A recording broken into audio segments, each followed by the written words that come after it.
ბიჭი ორიენით. ეს 15 წლის ნიკოლოზია და იგი ერთადერთი ადამიანია საქართველოში, რომელსაც ეს საშინელი ანომალია აქვს. ბავშვი ვერ მეტყველებს, მხოლოდ ცალკეული ბგერების წარმოთქმა შეუძლია.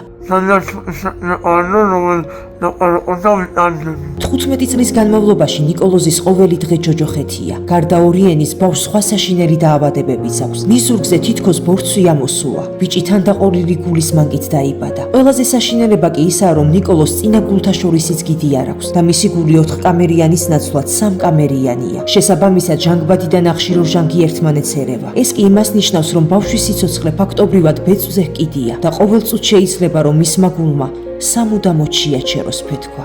ბევრჯერ ჩაგვიხედია ჩვენ სიკვდილისთვის თვალებში. ყველაზე საშინელი ის არის, რომ ვერაფრით ვერ ახმარები, ვერ შველი. უფალს მარტო ჩემი შვილიშვილის კი არა, ყველა ბავშვის გამოჯანმრთელებას ვთხოვდა ბებედრები. უფალსაც ვთხოვდა დედა ღვთისმშობელსაც ყველას გადააფაროს თავისი კალთა. დაიცვას და დაიფაროს. საბრალო მოხუცმა ფონდის კორესპონდენტს თხოვა, რომ რაც შეიძლება მალე მოეყოლა ნიკოლოზის ამბავი მთელი საქართველოსთვის. საქმე იმაშია, რომ ერთ კვირაში ნიკოლოს საზღვარგარეთ ოპერაცია უნდა ჩაუტარდეს ენაზე. მართალია სახელმწიფო ოპერაციას აფინანსებს, მაგრამ სხვა უამრავი ხარჯის გაღება მოუწევს ოჯახს, რისი საშუალებაც არ გააჩნიათ. მათი იმედი თქვენ ხართ, კეთილო ადამიანებო, არ მივატოვოთ უცხო ქვეყნის მიწაზე ნიკოლოზი. გადარიცხეთ ნებისმიერი თანხა ჩერნოვეცკის ფონდის ოფიციალური საიტის მეშვეობით.